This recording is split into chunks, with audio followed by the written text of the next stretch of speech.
उसके मेहंदी वाले हाथ बचपन से ही आया जाया करती थी वो घर पर। कभी ढंग से देखता भी नहीं था मैं उसकी तरफ।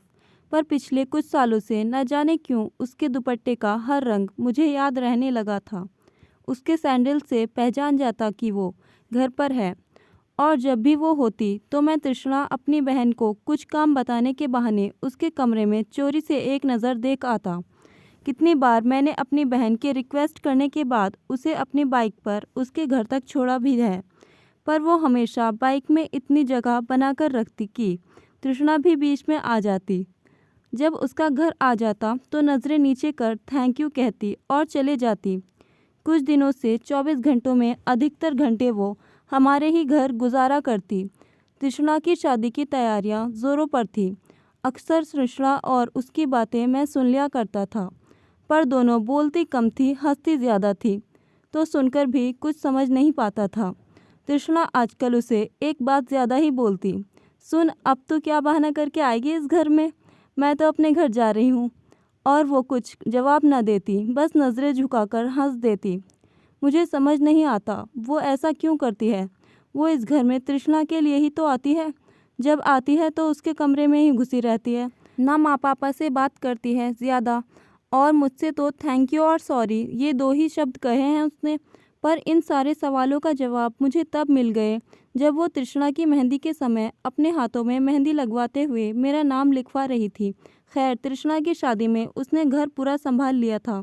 जैसे अगर हमारे घर में कोई और लड़की होती तो वो भी इतने अच्छे से सारी जिम्मेदारियां नहीं निभाती। तृष्णा की विदाई के बाद सब कुछ समेटकर उसने माँ से कुछ कहा और उसके कमरे में जाकर बैठ गई। माँ पापा सब रिश्तेदारों में बिजी थे। मुझे उससे बात करनी थी, पर क्या बात करनी थी नहीं पता। बहुत हिम्मत जुटाकर तृष्णा के रूम में गया और तब एहसास हुआ बहन के घर से विदा होने के बाद पूरी दुनिया जैसे सूनी लगती है।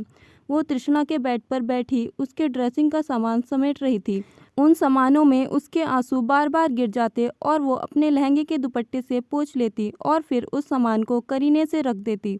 मेरी आहट सुन थोड़ी शायद सहम गई और फिर धीरे से बोली, ये सब समेट लूँ फिर चली जाऊंगी। मैंने कहा, कहाँ चली जाओगी? अपने घर। उसने कहा। कुछ देर मैं उसे यूं ही देखता रहा। वो मेरे उस कमरे में आने से थोड़ा घबरा सी गई थी।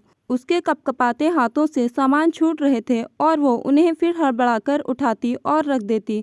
लग रहा था उसे देखकर जैसे बहुत कुछ चल रहा है उसके अंदर, पर वो सब शांत करना चाहती है और लाख कोशिशों के बाद भी वो नहीं कर पा रही। वो तृष्णा ने कहा था कि तुमसे कुछ पूछ लूं। मैंने उससे कहा। उसके हाथ से लिपस्टिक का बॉक्स ही छूट गया और मेरी हंसी। सुनो, यहाँ आओ, बैठो। मैंने स्टूल की तरफ इशारा करते हुए उससे कहा। वो डरी सहमी चुपचाप बैठ गई। वो तुम्हारी मेहंदी दिखाना ज़रा। उसने कहा है फ़ोटो क्लिक करके भेज दें। देखना चाहती है तुम दोनों में से किसका रंग ज़्यादा गहरा आया है। मैंने उसके सामने चेयर पर बैठकर मोबाइल निकालते हुए कहा। नहीं, बहुत फीका है, उसका ही ज़्यादा गहरा होगा, बोल दीजिए उसे। उसने अपने दोनों हाथों को पीछे छुपाते हुए कहा और स्टूल से उठने को ही मैंने उसके हाथ पकड़कर वापस बैठा दिया। चुपचाप बैठो और दिखाओ अपनी मेहंदी। मैंने उसे झूठा गुस्सा दिखाते हुए कहा। उसने डरे सहमे अपने दोनों हाथों को मेरे सामने रख दिया। उसकी आंखें बंद थी। बहुत गहरी रची थी उसकी मेहंदी और मेरा नाम उस मेहंदी में डिज़ाइन में बीच में अलग ही झांक रहा था, अथर्व। मैंने उससे कहा, आंखें खोलो। उसने अपनी आंखें भरे हुए आंसू को पोंछकर खुशी से चिल्लाते हुए कहा, आपने हाँ कर दी? मैंने कहा, हाँ मैंने हाँ कर दी। तृष्णा की मेहंदी की रात मैंने भी अपने हाथों में मेहंदी से उसका नाम लिखवा लिया था, आरवी, और उसकी मेहंदी वाले हाथों के सामने अपने हाथ रख दिए थे। अब उसे हमारे घर आने के लिए किसी बहाने की ज़रूरत नहीं थी, क्योंकि ये घर अब उसका भी था। दोस्तों, अगर आपको कहानी अच्छी लगी हो तो लाइक सब्सक्राइब करना ना भूलें। Thank you.